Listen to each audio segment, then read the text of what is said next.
Which comes first? Le jeu mobile fait appel à vos connaissances. Quelle est l'invention la plus ancienne? La petite robe noire ou le bikini? Quel film a généré le plus de revenus au box-office?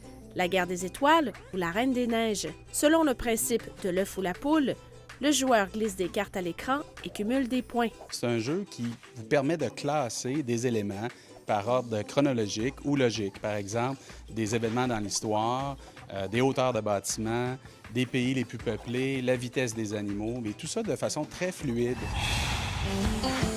Contrairement à d'autres jeux mobiles, Which Comes First fait appel à vos connaissances générales et votre intuition. En tout, vous pouvez choisir entre une douzaine de catégories. C'est toujours le dilemme en fait de savoir visuellement qui est avant qui, donc la poule et l'œuf se battent et dans le jeu, ça, on reprend la même métaphore, qui est avant qui, est-ce qu'on est le plus grand, on est le plus petit, est-ce qu'on est le plus rapide, on est le moins rapide. Une équipe de recherchistes a passé des centaines d'heures à peaufiner les catégories. On s'est transformé en red bibliothèque, on a Internet aussi là, qui nous aide énormément.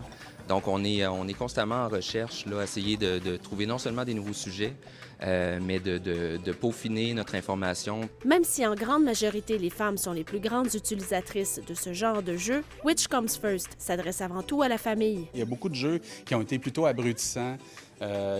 Mettons Farmville, prenez cet exemple-là. Des gens qui ont joué à ça, puis qu'à la fin, 2-3 semaines qu'ils finissaient à jouer, ils se disaient « Qu'est-ce que j'ai appris là-dedans? Qu'est-ce que je fais? » Supporté pour les produits Apple, le jeu sera disponible en version Android dans les prochaines semaines. Et la sortie internationale est prévue en janvier 2015. Ici Camille Simard, Radio-Canada, Québec.